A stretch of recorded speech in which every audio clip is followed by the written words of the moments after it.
Halo teman-teman, jumpa lagi di channel kami yaitu Antol Story. Nah, di sini bertemu lagi dengan saya, terus teman saya juga kita sekarang bertiga akhirnya dan satu narasumber. Nah, di sini kami akan menceritakan pengalaman misteri horor yang terjadi di kampus, tepatnya di Kampus Ijo.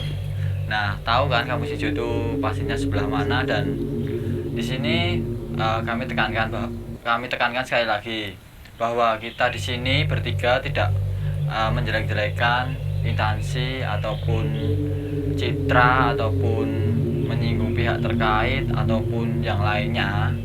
Tetapi kita di sini hanya cerita aja, share pengalaman pribadi kita yang terjadi di kampus terutama. Jadi hari ini kita akan cerita tentang pengalaman misteri horor yang terjadi di kampus Ijo, yaitu pastinya deket danau lah. Pasti teman-teman juga tahu itu kampus sebelah mana dan tempatnya mana, yang juga sering dipakai praktek juga tentunya. Nah, kita langsung aja ke narasumber pertama. Silahkan Mas untuk perkenalan diri dulu mungkin. Ya, terima kasih. Sebelumnya perkenalan dulu, nama saya Ananto. Terima kasih kepada channel Untold Story yang telah bersedia menerima cerita saya dan saya diundang untuk bercerita di sini. Tentunya saya sangat senang sekali. Langsung? Nah, iya Mas, ini langsung aja Mas. Langsung. Mungkin Mas, siapa tadi Mas? Ananto. Nah, Mas Ananto bisa cerita pengalaman Mas Ananto di kampus, terjadi sesuatu hal apa yang menurut Mas Ananto tuh berbeda dengan yang lainnya. Mungkin dari mana dulu, terserah Mas Ananto. Kita ikuti aja alurnya Mas Ananto bagaimana. Oke, baik. Ya, jadi ya seperti yang dikatakan Mas Johan. ya, yang dikatakan Mas Johan tadi di Kampus Ijo. Di Kampus Ijo pasti teman-teman juga tahu. Jadi disclaimer dulu, saya tidak akan menyebutkan instansi apapun, tidak akan menyebutkan identitas, kecuali yang sudah saya minta izin untuk saya sebutkan, tapi saya tidak menyebutkan nama instansi. Jadi di Kampus Ijo ini mungkin dari teman-teman sendiri juga sudah tahu ya, letaknya itu benar-benar strategis, diapit oleh satu bangunan yang di atasnya katanya ada makam, tapi saya tidak tahu itu makam apa. Dan di sebelahnya juga ada danau, dan tentunya di dalamnya Kampus Ijo ini sendiri juga masih hijau seperti namanya, masih hijau juga, masih rimbun, banyak pohon-pohon, ya masih seperti hutan. Tapi itulah kenapa disebut Kampus Ijo seperti itu Mas. Nah, satu disclaimer tentang diri saya. Jadi di sini saya bukan indigo, bukan yang mempunyai ilmu-ilmu terkait, tapi di sini saya cuman mas-mas biasa ya. Saya mas-mas biasa yang kuliah di sini, terus mengalami hal-hal aneh yang sulit dijelaskan. Ya, mungkin langsung saja daripada lama-lama, langsung ke cerita saya. Di sini tuh nggak banyak sih, ada beberapa gedung Mas, ada beberapa gedung, mulai dari gedung yang lama, ada juga gedung yang baru. Nah, sebenarnya banyak, saya punya beberapa cerita, tapi saya mulai dulu dari yang gedung baru terlebih dahulu. Ya, jadi gedung baru ini ada di, mungkin letaknya ada di belakang saya, tapi tidak akan saya sebutkan sebelah mana. Jadi gedung baru ini mungkin adalah gedung yang satu-satunya gedung yang ada liftnya di sini. Gedung yang ada liftnya. Nah, saya menceritakan yang di lift ini. Jadi di lift ini tuh seperti lift-lift yang lain, tapi di lift ini mungkin ada sedikit yang berbeda dan juga aneh juga. Jadi pernah waktu itu kelas seperti biasa, saya kelas di lantai 5. Di lantai 5 itu tepatnya ada aula. Nah, saya kelas di aula itu. Nah, setelah kelasnya selesai, waktu itu saya masih mengurus suatu hal, Mas. Jadi masih mengurus terlebih dahulu. Jadi saya nggak langsung ke bawah, teman-teman saya udah ke bawah semua, ada yang lewat tangga, ada yang lewat lift. Tapi saya masih mengurus apa itu saya lupa, tapi ada urusan dulu. Nah, waktu urusan saya itu sudah selesai, saya mau pulang. Nah, itu kan lewat kan ada dua pilihan, ada tangga sama lift. Ya karena di situ memang sudah sepi, ya udahlah daripada tangga kan mending lewat naik lift aja. Itu kira-kira jam berapa Mas kok udah sepi gitu? Biasanya kan kalau namanya kampus ya itu biasanya kan pasti rame. Itu waktu jam terakhir Mas. Jadi kalau di sini itu jam terakhirnya, itu jam terakhir secara resminya sebelum ada kelas malam itu jam 5.15, 17.15. Nah, itu saya perkiraan ke bawah itu waktu maghrib. Jadi waktu maghrib itu. Jadi waktu senja-senja lah maghrib. Nah, itu saya jalan ke lift. Awalnya saya ngira saya sendiri, tapi ternyata masih ada mbak-mbak, masih ada kakak tingkat saya, tapi saya nggak kenal itu siapa. Kami sama-sama naik lift itu. Nah, itu posisi saya di belakang, terus mbaknya itu ada di tengah. Nah, waktu itu kan tujuannya sama ke lantai 1. Nah, waktu saya mau menekan tombol, nah mbaknya itu udah nekan duluan. Oh ya udah, jadi sama kan. Nah, waktu turun itu mulai kejadian anehnya dimulai. Itu berarti ketika posisi jam terakhir dan menjelang maghrib berarti itu. Itu udah maghrib. Udah azan. Udah azan gitu. Nah, waktu lift mulai ke bawah, padahal kita tahu kan tujuan kita tuh ke lantai 1. Iya, ke lantai 1. Tujuan kita ke lantai 1. Tanpa entah aku nggak tahu ada apa, tiba-tiba waktu sampai padahal indikatornya lampu kan kalau lift itu kalau tombol di pencet itu pasti kan lampunya menyala. Itu nggak ada lampu menyala sama sekali. Waktu sampai lantai 3 liftnya itu berhenti. Padahal nggak ada tulisan, nggak ada apa-apa. Tiba-tiba liftnya berhenti dan pintunya kebuka. Nah, pintunya kebuka. Nah, terus mbaknya yang di depan saya panik dong. Iya. Dikiranya awalnya mungkin ada yang iseng, mencet atau apa gitu. ada yang mencet. Soalnya saya juga pernah juga iseng-isengan gitu sama teman-teman. Tapi kok ini pas maghrib gitu loh. Nah, akhirnya sama mbaknya diem dulu beberapa saat, beberapa detik itu ditunggu dulu ada yang mau masuk atau enggak. Nah, pas ditunggu ternyata nggak ada, langsung dipencet yang tombol tutup pintu. Nah, gitu. Tapi pas pintunya buka tadi Mas, itu saya nggak berani bilang itu ada apa yang masuk, cuman kayak ada angin yang nerpa gitu. Jadi mbaknya yang di depan saya itu sampai ke bawah kayak angin bus gitu, dia kayak mundur lah, kayak kena angin. Nah, terus kayak ada angin masuk, tapi saya nggak berani itu bilang energi atau apa, soalnya saya nggak tahu juga. Pintunya nutup, padahal mau ke lantai 1, tapi liftnya itu naik lagi ke lantai 5. Jadi nggak turun ke lantai 1, tapi malah naik lagi ke lantai 5. Nah, waktu soalnya gini Mas, di lift kan logikanya kalau kita udah nekan duluan lantai 1 kan yang diutamakan yang duluan. Berarti kan otomatis ke lantai 1 dulu. Kalaupun ada yang lantai 5 pasti naik lagi. Tapi itu langsung lantai 5 langsung ke lantai 5. Jadi nggak ke lantai 1 tapi langsung ke lantai 5. Nah, terus mbaknya yang di depan saya juga bingung kan. Itu saya lihat bener-bener indikator lampu lantai 5 itu tiba-tiba menyala sendiri. Mbaknya itu padahal nggak nekan sama sekali, dia cuma nekan tombol tutup pintu aja. Terus naik, nah mbaknya di depan saya itu langsung kayak menggumam pelan-pelan, tapi saya kedengeran. Dia ngomongnya gini, ini bahasa Jawa apa tuh? Oh, gak apa Mas, silakan. Jadi dia ngomongnya gini, loh kok gini? Loh iya toh? Nah, terus saya di belakangnya itu kayak nyaut lah, loh iya toh kok ganeh? Nah, saya gitu.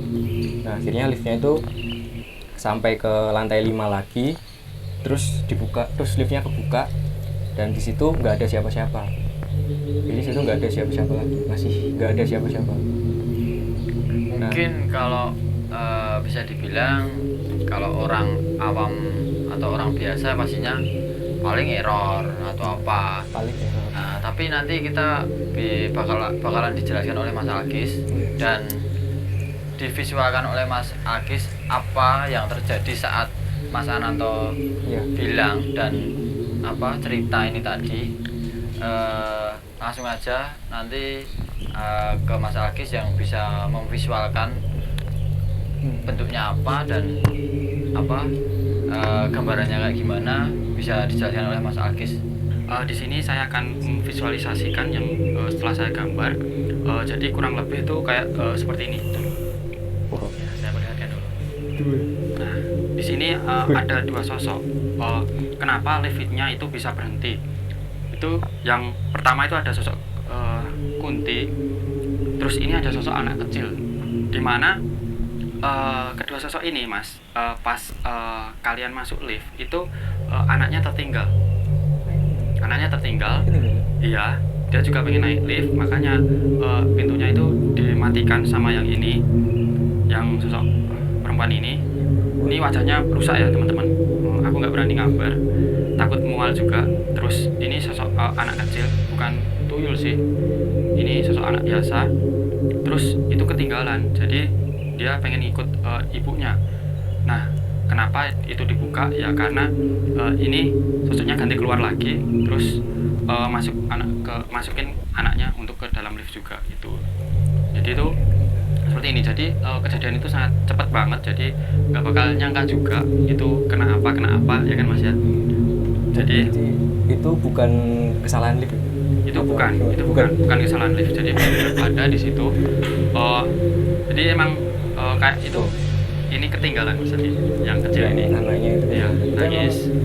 Terus Eh, akhirnya langsung marah kan, langsung diberhentiin sama dia. pas jadi dari lantai 5 itu ketinggalan sih. Iya, ketinggalan si kecil ini.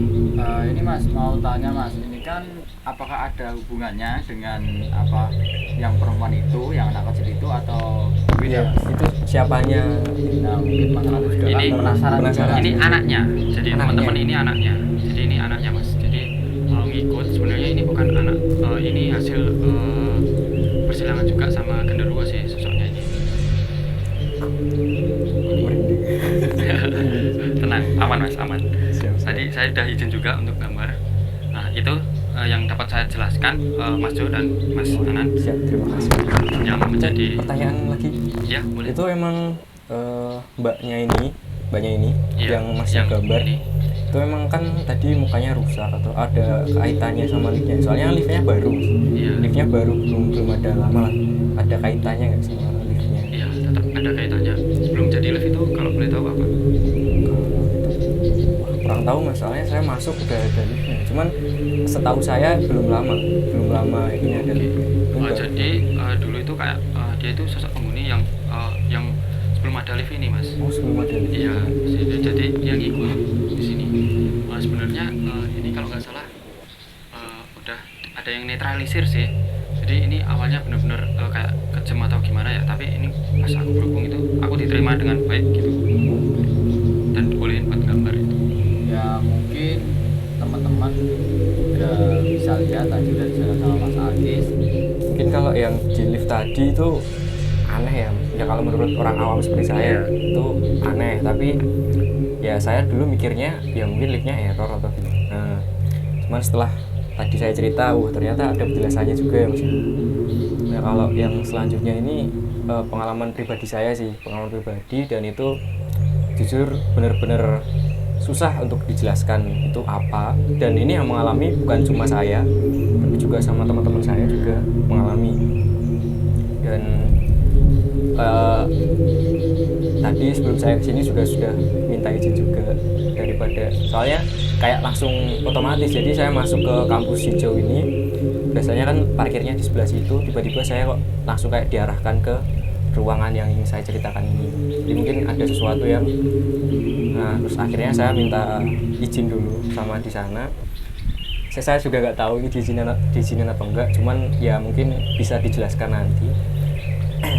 Jadi ceritanya ini waktu kemarin, jadi saya ikut organisasi mas, dan di setiap organisasi di kampus ini itu ada punya yang namanya tempat untuk beristirahat atau naruh barang atau apa gitu. Itu kita menyebutnya itu sekre. Kita menyebutnya sekre.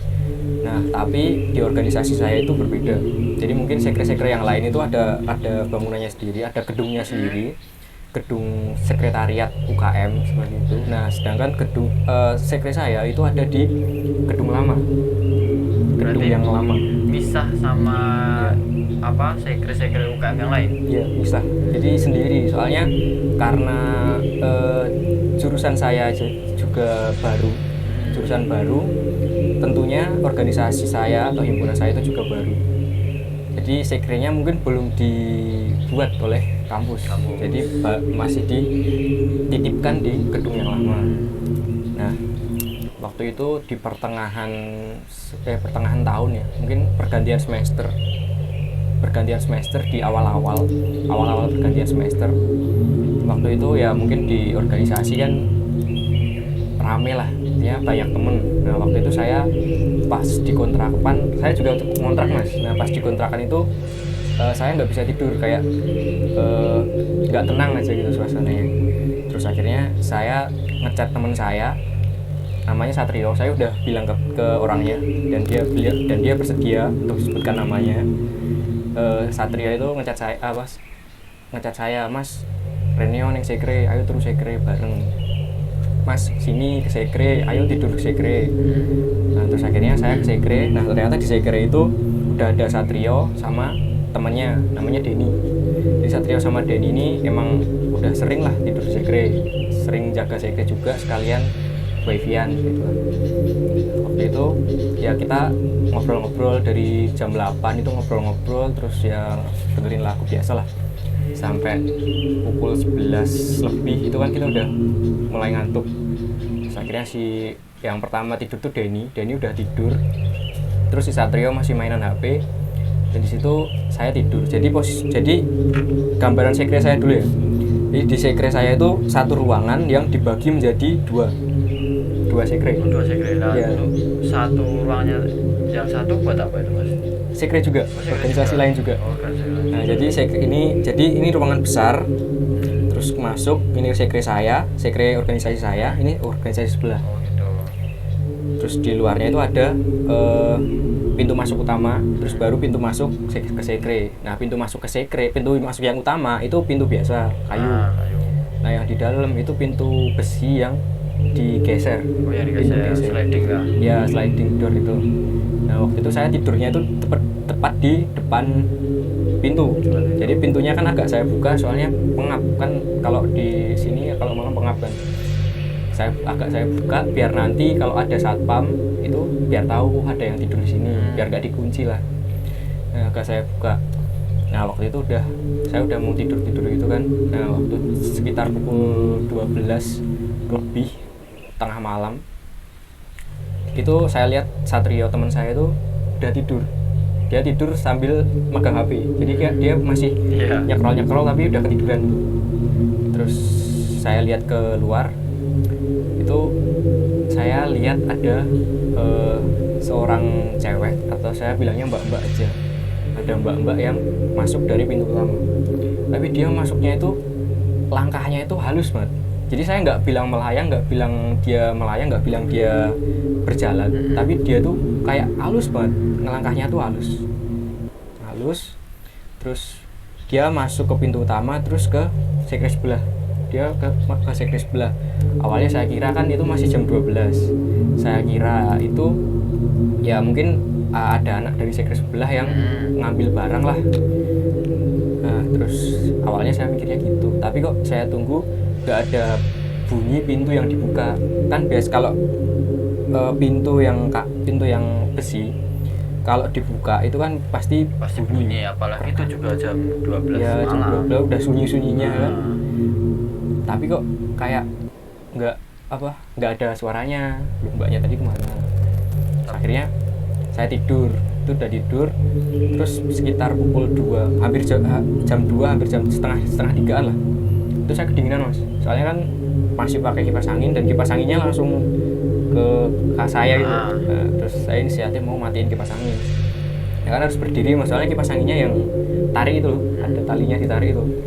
Nah saya bangun, terus pas bangun mau matiin kipas angin itu saya dengar dari sekre sebelah itu ada meja yang kayu atau meja kayu. Itu kayak didorong gerak, tapi awalnya mungkin tikus sama apalah. Nah saya nggak peduli tuh, klek saya matiin, saya kecilin lah, nggak saya matiin, saya kecilin. Terus saya lihat ke teman saya ternyata udah bangun, dia lanjut mainan HP lagi.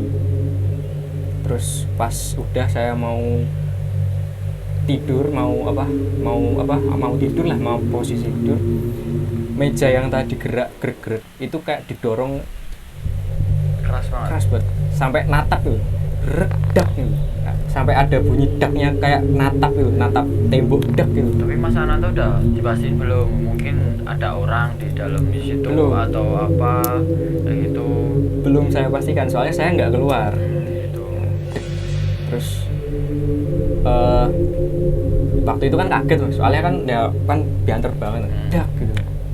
Nah saya kaget, terus saya lihat-lihatan sama teman saya tuh, sama Satrio lihat-lihatan. Ya si Satrio tuh udah tahu, kan dia takut lah kayak ada apa. Walaupun ada orang, tapi kan mungkin kalau mereka lagi berantem atau gimana kan ya kita juga takut juga. Ya itu Satrio udah tahu, terus dia nggak ngomong, cuman matanya itu mengisyaratkan, aku yang ngerti, aku juga tahu. Balio turu, gak apa-apa Mas, Balio turu. Udah terus akhirnya saya tidur. Jadi habis kejadian itu saya langsung tidur, tapi kan susah ya Mas, mau tidur dengan keadaan habis kaget gitu loh. Nah terus akhirnya ya saya mainan HP, terus saya dari sekre sebelah itu kayak sayup-sayup kedengeran orang bicara, orang ngobrol, tapi nggak cuma 1-2 orang, tapi kayak orang lagi rapat lah. Iya lagi rapat, kayak sayup-sayup kedengeran. Terus saya lihat temannya saya lagi, si Satrio itu saya lihat lagi, dia juga tahu kalau dia juga dengar ada yang rapat itu. Terus dia kayak matanya tetap mengisyaratkan, udah nggak usah di tidur aja gitu kan. Terus akhirnya saya mainan HP sampai ketiduran. Nah terus sekitar jam 5 sampai jam 6 itu baru ada orang asli. Itu saya lihat beneran ada mbak-mbak yang masuk ke sekre sebelah. Dia baru buka kuncinya itu. Nah terus pertanyaannya yang tadi malam itu siapa? Nah itu anehnya di situ sih sebenarnya, kok bisa ada kayak gitu di sekre sebelah Ya itu sih. Oh ya baik Mas, mungkin dari Mas Ananto cerita di tempat sekre tadi kita bisa memvisualkan bersama, yaitu bakalan divisualkan lagi sama Mas Agis tadi udah menggambarkan. Pas Mas Ananto tadi cerita, dia udah menggambarkan, memvisualkan, dan mungkin nanti bisa dijelaskan Mas Ananto. Saya kembalikan, mohon maaf, saya bisa dijelaskan oleh Mas Agis. Saya kembalikan langsung ke Mas Agis. Oke, terima kasih Mas Johan. Jadi bisa dilihat dulu teman-teman, ini Mas Johan, Mas Ananto yang ada di sekre khususnya. Nah ini buat teman-teman. Nah kenapa sih ada ini adalah sosok cewek dan segerombolan anak kecil itu tuyul di sini. Nah di sini tuyulnya itu iseng. Saya mau tanya, apakah barang yang ada di sekre itu kadang hilang, kadang dipindahkan, yang kadang kala itu kadang ditemukan, kadang hilang gitu? Gimana Mas? Sering sih Mas, Sering. barang hilang tuh sering. Nah itu adalah ulah yang si kecil ini. Oh bukan, nggak mau suzon deh. Tak kirain itu emang emang orang yang di situ yang ngambil. Ternyata ada entitas lain yang mengambil. Iya, ada entitas lain yang mengambil. Toh kalaupun manusia itu juga bakalan ada. Mohon maaf, saya dari tadi diganggu terus. Terus ini juga ada anak kecil juga di sini. Terus ini yang di depan ini tadi, ini tuh kayak yang cewek itu tadi yang itu yang apa ya namanya? Yang ya itu yang menyapa Mas Ananto tadi pas malam tadi itu ini. Jadi yang bermain-main itu tuh anak kecil tadi, yang bermain-main anak-anak kecil. Terus ya sering lagi ngobrol bareng-bareng itu kayak di rumahnya mereka. Jadi kayak ibu membariskan semuanya, jadi saling ngobrol gitu, terus main-main, terus jadi kayak kedengeran orang rame, yaitu kurang lebih seperti ini sih. Ya di sini kebetulan yang besar ini tadi, ini tuh hadir di belakang ini. Bener mas. Ya, ya karena Mas Ananto kayak kerasa gimana gitu ya. Saya di sini. Nah, Gimana ya? rasa Aneh panas, kan? ya panas ya. Aneh. Tapi nggak apa-apa. Ini beneran mas. Iya beneran. Beneran. Di sini. Gak usah takut mas, tenang aja. Tapi Anjir. nggak apa-apa sih, aman. Aku udah bicara juga, komunikasi juga, aman. Emang dia itu suka usil atau jahil gitu. Jadi nggak usah takut. Yang terpenting tuh bagi teman-teman ini pesan dari saya itu kalau ada di sekre itu yang pertama dijaga ucapannya, jaga tindakannya, dan kalau bisa itu di sekre kalau tidur itu hanya laki-laki saja, jangan sampai perempuan. Terus apalagi kalau perempuan haid malam-malam itu kalau bisa jangan ke sekre, itu yang paling bahaya sih. Terus pesannya sekre itu dijaga kebersihannya, entah dari hal yang kotoran-kotoran itu mas, itu yang paling penting. Ini buat teman-teman organisasi itu pesan yang sangat yang ingin saya sampaikan dari sosok ini. Jadi itu Mukanya rusak. ya ini tuyul, jadi tanpa muka mas. Oh enggak. Iya nggak ada muka, tanpa muka. Itu aja yang pesan dapat saya sampaikan. Semoga teman-teman mengambil sisi hikmah positif pesan yang kami sampaikan di sini. Jadi kita jangan ambil negatifnya. Oh saya nggak mau ke sekre, jangan. Kita itu makhluk yang paling sempurna. Jadi kita nggak perlu takut sama hal yang begini ya. Yang terpenting kita tingkatkan iman, takwa kita kepada Allah Subhanahu Wa Taala. Itu sih. Saya kembalikan lagi ke Mas Jo. Mungkin ada tambahan lagi. Itu aja yang bisa saya sampaikan juga, dan saya Mas Agis dan Mas Ananto cerita di sini. Kita akhiri cerita hari ini, soalnya juga udah menjelang maghrib. Kita juga udah gak enak juga. Udah emang waktunya benar-benar istirahat, berhenti. Mungkin kami tekankan juga, saya di sini hanya menceritakan pengalaman pribadi aja, nggak menjelek-jelekan pihak terkait, instansi terkait, atau menurunkan citra ataupun hal yang lainnya. Kita hanya share pengalaman pribadi aja, dan pesan yang disampaikan oleh Mas Agis tadi mungkin teman-teman bisa mengambil hikmahnya juga. Dan teman-teman percaya atau nggak percaya silahkan. Udah ya, itu dulu mungkin dari kami bertiga. Sampai jumpa di video berikutnya. Dadah.